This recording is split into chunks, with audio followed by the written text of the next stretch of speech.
देखिए, ऑटिज्म और इससे एसोसिएटेड जो भी प्रॉब्लम्स हैं, इस तरह की कोई भी प्रॉब्लम बच्चों को अगर है, डिलेड माइलस्टोन्स, जिसमें कि ज़्यादातर न्यूरोलॉजिकल माइलस्टोन्स डिले होते हैं बच्चों में, तो अगर इसमें किसी भी तरह की प्रॉब्लम बच्चों में आती है, तो जब उनका कंप्लेंट चीफ जो ऑब्जर्वेशन होगा, हमारा चीफ कंप्लेंट होगा, तो उसमें जब पता करेंगे तो ज़्यादातर बच्चों में पुअर आई कांटेक्ट मिलता है, किसी में एवरेज, कुछ में फेयर, इस तरह का ये होता है। पूरी तरह से नॉर्मल आई कांटेक्ट बहुत कम बच्चों में मिलता है। नेम कॉलिंग पे रिस्पॉन्ड जो होता है उनका, वो भी काफ़ी कम होता है। वो सेंसरी प्रोसेसिंग डिजॉर्डर है उसमें, ऑटिज्म का केस है उसमें, इन सब केसेस में नेम कॉलिंग पे रिस्पॉन्स भी बहुत कम होता है। पुअर होगा, एवरेज होगा, कुछ बच्चों का बिल्कुल ही लॉस्ट होता है। तो इन सब कंडीशंस अब और देखेंगे आगे, और देखते हैं कि सिटिंग इंटॉलरेंस है, रेस्टलेसनेस है, इनअटेंटिव है, इम्पल्सिविटी है, ये सारी चीज़ें चेक की जाती हैं उसमें। ये तो हो गई प्रॉब्लम की बात। बहुत सारे लोग हमारे कमेंट बॉक्स में ये भी लिखते हैं कि सर इसका सॉल्यूशन भी बताएं, सिर्फ प्रॉब्लम पे बात नहीं करें। कुछ कुछ लोग हैं जो कि 10 चैनल दिन भर में घूमते रहते हैं, तो अब क्या है कि उनको भी है कि अब ये होता है ना कि जब हम देखते हैं तो उनके सवाल से समझ में आता है कि अब उनको लगता है कि वो कुछ जानते हैं, लेकिन असल में कुछ जानते नहीं हैं। उल जुलूल कुछ सवाल उनका रहता है, तो उससे समझ में आता है कि अलग अलग घूमने वाले लोग। तो खैर, जिनको भी इस तरह का सवाल रहता है कि इसके लिए सॉल्यूशन क्या हो सकता है, तो आज का वीडियो हमारा इसी पे है कि जब बच्चा आई कांटेक्ट नहीं कर रहा है, जो बच्चा नाम पे रिस्पॉन्ड नहीं कर रहा है, तो उसमें अंडरस्टैंडिंग डेवलप कैसे हो, उसमें कमांड फॉलोइंग कैसे ले आया जाए। ठीक है, आज प्रैक्टिकल कुछ एग्जाम्पल से आपको समझाएंगे कि कैसे कैसे आप डेवलप कर सकते हैं इन सारी चीज़ों को। सबसे पहली बात ये कि जो बच्चा बैठेगा नहीं, मतलब जिसमें सिटिंग इनटॉलरेंस है, वो बिल्कुल बैठ नहीं रहा, रेस्टलेसनेस है, मतलब एक चीज़ पे वो टिक नहीं रहा, कभी इधर कभी उधर, कभी उधर उधर उधर उधर भागते रह रहा है, वो कंसंट्रेट होके बैठेगा नहीं, कंसंट्रेशन उसकी रहेगी नहीं। तो सबसे पहला काम तो आपका ये होना चाहिए कि उसको बैठाएं, स्थिर करें, तब तो वो कंसंट्रेट करेगा। ठीक है, तो बैठाना तो सबसे पहले ज़रूरी है, उसको बैठाना ही होगा। कैसे भी आप बैठा रहे हैं, बैठाना होगा। पहले 2 मिनट बैठाएंगे, दिन में 5 बार कर देंगे तो 10 मिनट हुआ ना। इसी तरह 5 मिनट करेंगे, दिन में 3 बार कर देंगे, 15 मिनट हो गया। 10 मिनट कर देंगे, दिन में 2 बार भी करेंगे, 20 मिनट हो गया। 20-20, 25-25 मिनट 2-2 बार बैठाएंगे, 1-1 घंटे तक का सिटिंग टॉलरेंस हो गया। आएगा ग्रेजुअली ही। जनरली क्या होता है ना कि जब हम लोग छोटे छोटे थे तो एग्ज़ाम वगैरह के लिए पढ़ाई ऐसे ही घूमते फिरते में करते थे, ज़्यादा सीरियसली लेते नहीं थे। एग्ज़ाम जैसे जैसे नज़दीक आएगा वैसे वैसे प्रेशर बढ़ेगा। अब क्या है कि उस टाइम भले हम खेल रहे हों, लेकिन कोई काम अगर घर के लोग कह देंगे कि ये काम करना है, तो याद आएगा एग्ज़ाम है, हम नहीं कर पाएंगे, एग्ज़ाम छूट जाए, लेकिन अपना खेल रहे हैं तो उसमें व्यस्त हैं। उसी तरह का आप लोग के साथ है कि जब तक आपको नहीं पता है तब तक आप इस चैनल से उस चैनल, उस चैनल से उस चैनल खेल रहे हैं, सीरियसनेस को समझ नहीं रहे हैं बच्चे के प्रॉब्लम को। और जब आपको समझ में आता है कि कुछ प्रॉब्लम हो गई है, तब लगता है कि अब आज के आज ही जो होना है होना, लेकिन वो तो नहीं होता, वो सालों साल की तैयारी होती है। तो उसी तरह जब प्रॉब्लम में भी समय लगता है, प्रॉब्लम क्रिएट होने में, तो सोल्यूशन में भी समय लगेगा। पेशेंस रखना होता है, ईमानदारी से काम करना होता है। तो हम बात कर रहे थे कमांड फॉलोइंग कैसे डेवलप करें। सबसे पहले बैठाएं बच्चों को, स्क्वाट सिटिंग में, क्रॉस सिटिंग में, इन दोनों पोस्चर में बैठाना जरूरी है, ये करें। इसके बाद आप क्या करें कि बच्चों को प्रॉपर आई कांटेक्ट अपने आंख में कराएं। नहीं देखता है, लेस अटेंटिव है, थोड़ी देर के लिए देखता है, फिर इधर उधर देखने लगता है, फिर उसको ऐसे पकड़ें, अपनी तरफ फोकस कराएं। कैसे फोकस कराना है, प्रॉपर ऐसे पकड़ के गैंग्स ऑफ वासेपुर फिल्म में जैसे मनोज वाजपेयी, वो जो सरदार खान है, वो जो बंगालन है, उसको पकड़ के ऐसे जैसे आई कांटेक्ट प्रॉपर करता है, समझिए वैसे करना। ज़बरदस्ती उसको आई कांटेक्ट कराएं, उसमें कोई प्रॉब्लम नहीं होनी है। थोड़ी देर देखेगा, फिर इधर उधर देखेगा, फिर कांटेक्ट कराएं, ये हो गया। उसके बाद एक्टिविटी के लिए मना नहीं है, कभी भी हम एक्टिविटी के लिए मना नहीं करते हैं, लेकिन आप लोग क्या करते हैं, एक्टिविटी में ही बच्चों को पूरी तरह से उलझाए जो रहते हैं, तो बच्चे उसी को, वो बहुत ईजी होती हैं, तो कटआउट वगैरह लगाना तो दिन भर उसी में बिजी रहते हैं, तो वो नहीं करना है। करने का पैटर्न वही चीज़ें करनी है, लेकिन थोड़ा अलग पैटर्न से जो कि बच्चे के लिए इफेक्टिव हो, उस पर काम करेंगे। तो कैसे कैसे कराना है, ये सारी चीज़ें कमांड फॉलोइंग कैसे डेवलप करेंगे, उसके बारे में हम आज डिटेल में बताएंगे। इस वीडियो को आप पूरे अच्छे से देखेंगे तो घर पे काफ़ी हद तक आप मैनेज कर सकते हैं। ये हमारे पास अलग अलग शेप का पेग बोर्ड है, ये पेंटागन, ठीक है। अब बच्चों को जनरली आप देंगे तो क्या करेंगे, ये सारा आप निकाल के जैसे रख देंगे, ये हमने निकाल के रख दिया। अब बच्चे क्या करेंगे, अपने हिसाब से जो उनको समझ में आएगा, जो मन करेगा वो उठाएंगे और इसमें लगा देंगे। कुछ बच्चे उठा उठा के ट्राई करते हैं कि इसमें सेट हो जा रहा है, जिसमें सेट हो जाएगा उसी में लगा देंगे, ऐसे ही करते हैं बच्चे। इस एक एक्टिविटी से 50 तरह की एक्टिविटीज कराई जा सकती हैं। अब ये सामने रखा हुआ है, सबसे पहला इसको देख के आपके ध्यान में 2 चीज़ें आनी हैं। एक तो कि कलर की पहचान करा सकते हैं आप इससे, कलर आइडेंटिफिकेशन। दूसरा कि शेप जो इसका है उसका आइडेंटिफिकेशन करा सकते हैं। इसके अलावा जितने इसमें होल हैं उससे काउंटिंग आप सिखा सकते हैं बच्चे को। अब क्या है कि इसमें अलग अलग शेप, कलर, काउंटिंग की बात हमने की। बच्चों से जब भी एक्टिविटी आप करवाएं तो उसको क्या करें कि पहले अगर मान लीजिए कलर बिल्कुल नहीं जानता, कोई भी मतलब नहीं है कलर से, उसको एक कलर आप उठाएं, जैसे ब्लू कलर, ये उठाएं और बच्चे के आँख के सामने, एकदम आँख के सामने लेके जाएं कि देखो ये ब्लू कलर। इन बच्चों का ये नेचर होता है कि जो आप इतने एक्टिविटीज़ में से जो आप उठाएंगे वो उसी को छीनना चाहेगा। आप इधर उधर करेंगे, इधर करेंगे, इधर करेंगे, इधर करेंगे, इधर करेंगे, इधर करेंगे, जिधर जिधर करते जाएंगे उधर उधर वो हाथ ये करेगा। और थोड़े समय के बाद उसकी जिद और बढ़ती जाएगी, वो एग्रेसिव होने लगेगा, मतलब कैसे भी छीनना चाहेगा। उसके सामने इतना सारा पड़ा हुआ है वो नहीं उठाएगा, ये यही वाला लेगा। इस तरह का नेचर होता है इन बच्चों में।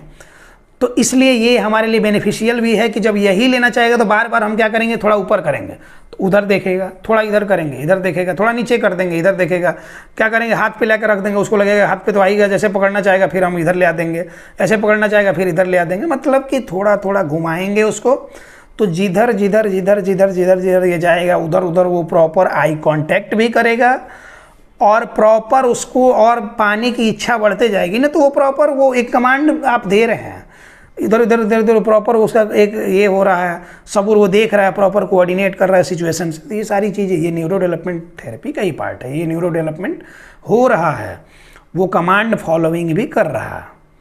अब इसको लेके कभी कभार सिर पे रख दें आप तो बच्चा क्या करेगा, अब जैसे आप हल्का सा रखेंगे, बच्चे को ये फील हुआ कि कुछ रखा गया, आपने हटा लिया, उनको पता भी नहीं चल पाता है, तो वो बार बार आप हटा भी लिए, वो जाके यहाँ से उठाना चाहेगा, नहीं है वहाँ।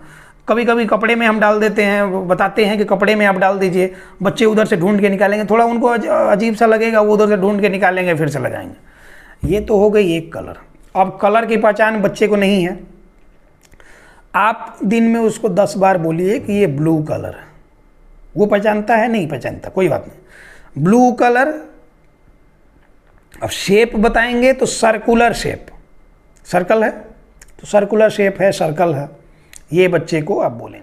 इसी तरह से अभी ये ग्रीन है, ये आप बोलें, शेप भी बताएं, सिंगल होल वाला है, इसमें डालने दें।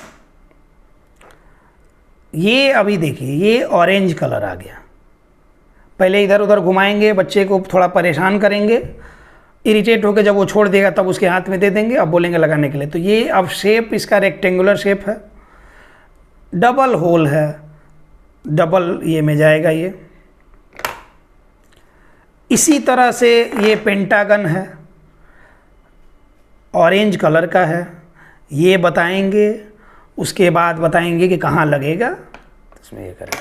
जो बच्चा बिल्कुल भी शून्य होगा, जीरो होगा, उसको भी धीरे धीरे धीरे धीरे आप जब ये बोलते जाएंगे shape colour shape colour shape colour, कितने होल हैं, कुछ दिन के बाद देखेंगे कि भले उसको कलर वो नहीं बोल पा रहा है, भले वो शेप नहीं बोल पा रहा है, लेकिन क्या करेगा कि वो प्रॉपरली जो आप बोलेंगे कि ग्रीन उठाओ तो ग्रीन कलर उठाएगा, क्योंकि उसके दिमाग में ये हो गया कि इसके साथ ग्रीन बोला जा रहा था, तो ये ध्यान में ये कलर उसके दिमाग में चलेगा, और ग्रीन बोला जा रहा था तो वो समझ लेगा कि ये होती। इसको बोलते हैं कमांड फॉलोइंग, कि जो हमने बोला एग्जैक्टली वही काम उसने किया, भले वो नॉन वर्बल है लेकिन अंडरस्टैंडिंग तो है, नॉन वर्बल कम्युनिकेशन तो कर रहा है। तो कम्युनिकेशन मतलब क्या था? संचार का माध्यम, कम्युनिकेशन का मीडियम जो होता है, तो संचार तो हो रहा, आपने जो बात बोली उसने सुनी, उसने प्रॉपरली वो फंक्शन करी, तो ये उसकी अंडरस्टैंडिंग डेवलप हुई। अब ये यहाँ पर लगा दें, आप बोलिए कि येलो कलर ट्रायंगल शेप उठाओ, तो ये येलो ट्रायंगल, समय लगता है, पेशेंस लगता है इसमें। पेशेंट का नाम पेशेंट ऐसे ही नहीं रखा, उसमें पेशेंस लगना है, उसमें धैर्य चाहिए। तो ये हुआ, अब 3 होल है, 3 ये में लगाना है, लगा दिया। इसी तरह एक एक करके सारी एक्टिविटीज़ आप बच्चों से लगवाते जाएंगे। शेप भी बता दें, जैसे स्क्वायर शेप में है, ब्लू कलर में है, 4 होल्स हैं इसमें, ये इस तरह से आप ये करते जाएं। कोई भी एक्टिविटी आप कराएं, आँख के सामने दिखाएं उसको, एकदम प्रॉपर आई कांटेक्ट में। ये नहीं कि वो सिर नीचे कराए हुए ऐसे पकड़ कर ये कर दिया, नहीं करने देना। उसके आँख के सामने दिखाएं कि ये लो, इधर उधर थोड़ा सा डाइवर्ट करें, वो उधर उधर वो देखेगा, तो तब जाके प्रॉपर एक आई कांटेक्ट बनेगा, प्रॉपर कमांड फॉलोइंग लेगा। ठीक है, तो ये सारा उससे आप लगवा दें।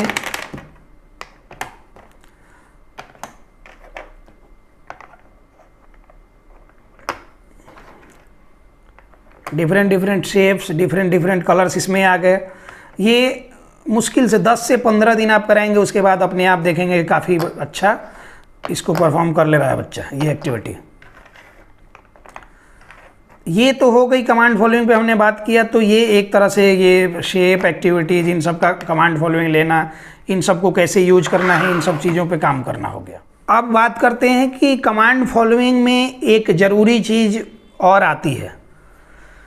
हम देखेंगे क्या होता है ना कि जनरली बच्चे आते हैं जब हमारे सेंटर्स में, तो वो डायरेक्टली घुसे आते हैं, नहीं मतलब ना कुछ पूछना, ना परमिशन लेना, ना, ये जनरली एक कायदा होता है, ये हमारे रोज़मर्रा की ज़िंदगी का पार्ट होना चाहिए।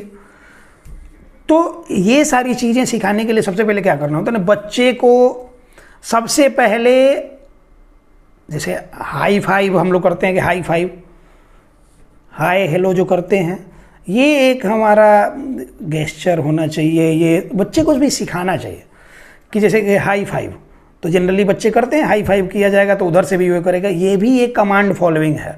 ये फर्स्ट स्टेप है इसका। हाई 10 तो अब दोनों हाथ से करेगा, ये उसको समझ आना चाहिए। तो हाई 5 मतलब एक हाथ से करो, हाई 10 दोनों हाथ से करो, 10 हुआ। अभी लो 5 हम लोग करते हैं, लो 5 नीचे ये करो, लो 10 मतलब नीचे हाथ दो। ये क्या हो रहा है ना, कोऑर्डिनेशन का एक्सरसाइज हो रहा है। ये कमांड फॉलोइंग के लिए ये कोऑर्डिनेशन का भी है, कब हाथ कहाँ जा रहा है उसी के हिसाब से वो एक्शन कर रहा है, ये कोऑर्डिनेशन का है। उसके बाद से थम्स अप, अब दोनों हाथ का करेंगे, सिंगल है थम्स अप, अब double thumbs up, thumbs down, ये हो गया एक्सीलेंट, वेरी गुड, हम लोग ये करते हैं, ये विक्ट्री का साइन है। ये जनरली बच्चे तुरंत इसको कॉपी कर लेते हैं, तुरंत इसको समझ जाते हैं।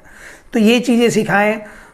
हैंड शेकिंग, बच्चे जब आते हैं आपके पास तो हैंड शेकिंग उसको सिखाएं, या फिर जो घर में ये हैं तो हैंड शेकिंग करना है तो हैंड शेक कराना। उसके बाद से बाय करना, जब वो उनका भी ये होता है थेरेपी सेंटर्स वगैरह से निकल रहे हैं या फिर किसी को के पास से जा रहे हैं, कोई अपने के घर से जा रहे हैं तो उसको बाय करना सिखाएं। ये कमांड फॉलोइंग का ये है। तो ये इसमें आपको समय लग सकता है, लगेगा, लेकिन डेली रूटीन में इसको शामिल करेंगे तो बच्चों में जल्दी, और इससे ये क्या है ना कि ये काफ़ी इंटरेस्टिंग चीज़ें हैं। वो बोरिंग चीज़ नहीं है जो ज़बरदस्ती आप बैठा के बच्चे को ये कर रहे हैं, उस तरह का बोरिंग ये नहीं लगेगा बच्चे को। तो इसमें बच्चा प्रॉपरली करना चाहेगा, तो ये सारी चीज़ें सिखाएं। अब इसके अलावा हम कोऑर्डिनेशन के लिए हमेशा बताते हैं कि हैंड टू आई कोऑर्डिनेशन के लिए, जैसे ये थम दोनों मिलाएं, थम मिलन हो गया, इंडेक्स, मिडल, रिंग, लिटिल, ये हो गया। नमस्ते करना आप सिखा सकते हैं, जय करना आप सिखा सकते हैं। उसके बाद से बच्चे को अभी ये है कि ये फीस्ट, इस तरह का ये करना सिखा सकते हैं, फीस्ट बनाना सिखा सकते हैं, इसको खोलना सिखा सकते हैं। उसके बाद थंब के साथ इंडेक्स जोड़ें, इंडेक्स के साथ थंब जोड़ें, अलग अलग शेप्स इससे बनवा सकते हैं। ये सारी चीज़ें ब्रेन जिम एक्टिविटी में आती हैं, कोऑर्डिनेशन की एक्सरसाइज में भी आती हैं। जैसे कुछ बच्चे होते हैं कि कोऑर्डिनेशन की प्रॉब्लम है, अभी जैसे ऐसे हाथ हमने किया, अब वो हमारे अपोजिट बैठा है तो वो भी ऐसे हाथ किया, हमने अपना ये क्या किया, लेफ्ट हैंड इसको फिस्ट बना लिया। बच्चे को समझ नहीं आ रहा, उसका उधर राइट हैंड है, वो उसी को मोड़ लेगा। तो ये सारी चीज़ें भी लेफ्ट राइट साइड का ज्ञान होना उसको, तो सिखाने के लिए इसको क्या करते हैं कि जनरली बच्चे, अगर कोई लड़की है हाथ में, अगर उसने दोनों में कड़ा पहना है, एक कड़ा आप निकाल लीजिए, बोलिए कि ये लेफ्ट हैंड है, जिसमें कड़ा है वो राइट हैंड है। इस तरह से हम सिखाते हैं। एक बच्चा जो है लर्निंग की प्रॉब्लम है, हमारे यहाँ आता है, वो अब तो साल भर से आ रहा था, वो काफ़ी ठीक हो गया, अब स्कूल जाने लायक सब कुछ ये हो गया, थोड़ी सी प्रॉब्लम है तो सिर्फ ग्रुप थेरेपी में आता है। वो बच्चा क्या है कि मंथ का जो नाम होता है सब बोल देता था, जनवरी, फरवरी, मार्च, अप्रैल, मई, जुलाई, अगस्त, सितंबर, अक्टूबर, नवंबर, दिसंबर, जून वो भूल जाए। फिर जैसे कि बोलेगा कि जनवरी, फरवरी, मार्च, अप्रैल, मई, जुलाई, फिर आप बोलिएगा जून, तो फिर जून बोलेगा, उसके बाद आगे ना बोल पाएगा ना पीछे बोल पाएगा, मतलब वो कन्फ्यूज्ड वहाँ पे। तो चल रहा था, बीच बीच में कभी कभार मेरे पास, मैंने बुलाया एक बार रिव्यू के लिए, तो उसकी मदर ने बताया कि ऐसे ऐसे इसको ये है कि जून ये नहीं बोल पाता। मैंने सुना तो वही जनवरी, फरवरी, मार्च, अप्रैल, मई, जून वहाँ मिसिंग था, फिर से जुलाई बोल दिया। मैंने 2-3 बार ट्राई किया, नहीं बोला। सिंपल सा ही है, बच्चा काफ़ी हद तक ठीक हो चुका है, 95% तक वो ठीक है, 5% प्रॉब्लम अभी भी, लर्निंग थोड़ा डिले है उसमें, तो लर्निंग की थोड़ी सी प्रॉब्लम है, चीज़ों को भूल जाता है। तो अब उसको डेवलप करने के लिए उसी के पैटर्न में आपको जाना होगा। उसको डांटने से वो तुरंत नर्वस हो जाता है, डरता बहुत है, तो ऐसे नहीं किया जा सकता। तो उसको मैंने क्या करा कि सिंपल सा ये 10 उंगलियां हैं, तो अभी उंगली लिया, मैंने बार बार बोला है ना कि सेंसरी स्टिमुलस बच्चों को ज़रूर दें, उससे काफ़ी चीज़ें वो सीख सकते हैं, वो टेंट्रम्स में कंट्रोल आप कर सकते हैं। तो मैंने सिर्फ किया क्या कि ऐसे उसका हाथ निकलवाया कि ऐसे हाथ निकालो, देखो ये, इसमें ये जो अंगूठा है इसको फोड़ा, इंडेक्स को फोड़ा, इसको सबको फोड़ा, इसका नाम रखा जनवरी, फरवरी, मार्च, अप्रैल, मई, जून, जुलाई, अगस्त, सितंबर, अक्टूबर, नवंबर, दिसंबर, बस ये मैंने सिखाया। पहली बार में सारी उंगलियां फोड़ दी, बच्चा फिर भी कंफ्यूज्ड, जून के टाइम में वो भूल जाए क्या बोलना है, तो जनवरी, फरवरी, मार्च, अप्रैल, मई, फिर यहाँ बोले जुलाई, अगस्त, सितंबर, अक्टूबर, नवंबर, दिसंबर। उसका सेशन हुआ, उसके 1 घंटे बाद जब मैंने फिर से बुलाया तो मैंने फिर से उसको बोला कि सुनाओ, तो वो फिर कंफ्यूज। अभी क्या किया कि मैंने बोला कि देखो इसको समझो, ये जनवरी, इसको फोड़ा नहीं मैंने, जनवरी, फरवरी, मार्च, अप्रैल, मई, ये हो गया, जनवरी, फरवरी, मार्च, अप्रैल, मई, ये हो गया। जून के टाइम में ये अंगूठे को मैंने फोड़ा, यहाँ से भी फोड़ा, यहाँ से भी फोड़ा, थोड़ा सा दर्द होता है इसमें, पेनफुल सेंसेशन बच्चों को होती है, जून के टाइम में सिर्फ फोड़ दिया, और फिर उसके बाद जुलाई, अगस्त, सितंबर, अक्टूबर, नवंबर, दिसंबर, ये करा दिया। 3-4 बार ऐसे कराया, भले फूटे नहीं लेकिन इसको दबा दिया। तो इसको पूछा जाए कि ये क्या है तो जून, ये क्या है तो जून, ये क्या है तो जून। 10 से 15 मिनट में बच्चा सीख लिया, वो हमेशा के लिए सीख लिया कि ये जून है। तो जून को थोड़ा स्पेसिफिक बनाया गया। स्पेसिफिक कैसे कि उस पे जो आ रहा है वो पेनफुल सेंसेशन दिया गया, तो उसको ये समझ में आया कि यहाँ पे जो पेनफुल सेंसेशन हो रहा है ये जून है। वो धीरे धीरे उसके दिमाग में बैठ गया, देखा कि अगर जून नहीं बोलते हैं तो फिर से ये फोड़ा जाएगा, तो ये जून, बाकी सब नॉर्मल था जो वो बोल रहा था, जो स्पेसिफिक है, जो स्पेशल है वो जून है, और वो 10 से 15 मिनट के सेशन में उसने सीख लिया।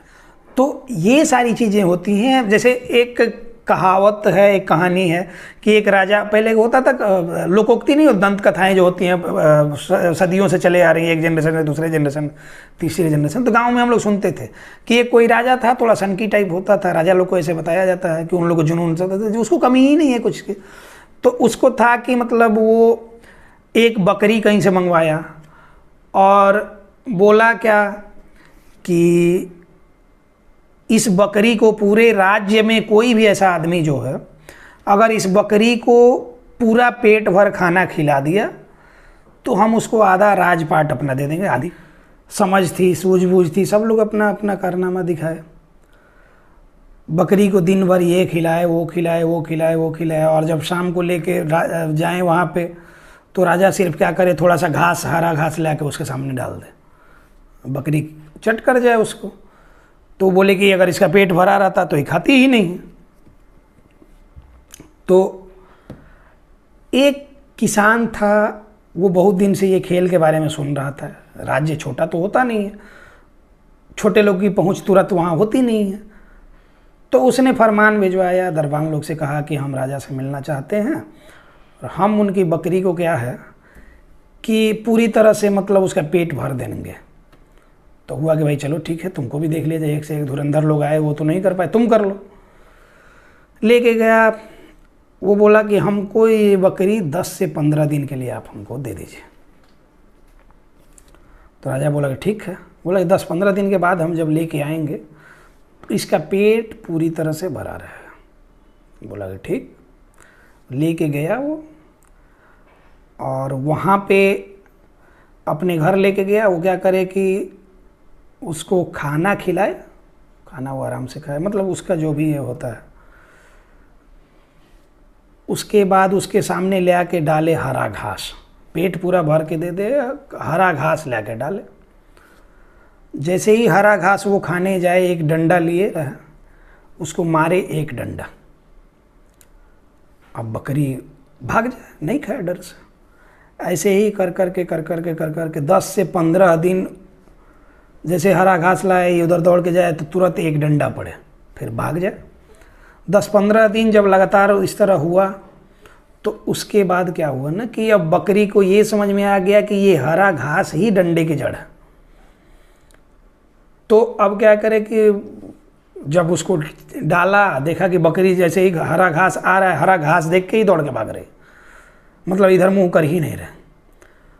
तो अब वो समझ गया कि अब ये फुल्ली ट्रेंड हो गई है। अब उसको लेके गया, बोला कि देखिए अभी इसका पेट पूरा भर के लेके आ गया, अब आप इसको देख चेक कर लीजिए। राजा ने बुलाया, फिर उसने अपना क्या किया कि वो घास लेके आया और बकरी की तरफ लेके बढ़ा। अभी इधर लेके जा रहा है तो बकरी इधर मुँह कर रही है, इधर लेके जा रहा है तो इधर मुँह कर रही है। कितना भी कोशिश कर लिया, बकरी ने घास नहीं खाया। तो उसके बाद जो होता है, जो हुआ होगा, जो उसने कहा था उसने अपना पालन किया। तो ये कहानी के माध्यम से ये समझा जा सकता है ना कि जहाँ ज़रूरत हो वहाँ स्ट्रिक्ट होना है। अब इस कहानी के माध्यम से हम सिर्फ अवेयरनेस का ये कर रहे हैं, थोड़ा पेनफुल सेंसेशन होना चाहिए। अब ये नहीं कि आप लोग बच्चे लोग को मारना शुरू करें, बच्चे लोग को मारना बिल्कुल भी नहीं होता है। कमांड फॉलोइंग के लिए जो बच्चे थोड़ा बदमाश होते हैं, थोड़ा उनको डराना। इसलिए तो बोलते हैं कि पेरेंट्स में एक को डिप्लोमेटिक होना चाहिए, मतलब थोड़ा सा डांट भी दे, थोड़ा पुचकार भी दे, और एक को स्ट्रिक्ट रहना चाहिए कि उस जो अगर वो कुछ बदमाशी करे तो डर रहे कि पापा मारेंगे या फिर ये करेंगे, मतलब डांटेंगे, मतलब एक तरह का डर होना चाहिए। मार मार के उसको ये नहीं करना है, एक तरह का डर होना चाहिए।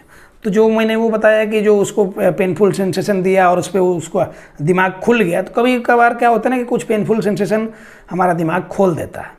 तो वो सेंसरी स्टिमुलस इसीलिए बोलते हैं, जैसे ये हमने उंगली फोड़ा, बच्चों को थोड़ा दर्द होएगा, या फिर आइस क्यूब वगैरह लेके हम बोलते हैं कि इधर में डाल दिया कीजिए, वो जिधर जिधर घूमेगा बच्चे को थोड़ा ये अजीब सा सेंस होगा। उसके बाद अगर वो टेम्पर टेंट्रम शो कर रहा है, वो स्थिर आके बैठ जाएगा, जो आप कहेंगे उस हिसाब से, मतलब जो ये कर रहा था जिस जिद में था वो छोड़ के तो वो दूसरे तरफ डाइवर्ट हो गया। तो ये सारी चीज़ें होती हैं। तो इतना अगर आप घर पे करते हैं जैसा जैसा मैंने बताया, तो आपके बच्चे में कमांड फॉलोइंग काफ़ी हद से तक डेवलप होएगी। कमांड फॉलोइंग पे ऑलरेडी 2 वीडियो हमने सबसे पहले तो एक बनाया था, हमारे चैनल का सबसे ज़्यादा व्यू उस ये पे गया है, जबकि 50-55 मिनट का वो वीडियो है। और दूसरा कमांड फॉलोइंग का वीडियो हमने बनाया, वो भी काफ़ी अच्छा चला है। ये इसका पार्ट 3 है। आप लोग इससे पहले 2 पार्ट और देख लेंगे तो आपको और सारी चीज़ें क्लियरली समझ में आ जाएंगे। तो उम्मीद करते हैं कि आप सबको सारी बातें समझ में आ गई होंगी। अब इस टॉपिक को यहीं क्लोज करते हैं, मिलते हैं किसी नेक्स्ट टॉपिक में। धन्यवाद।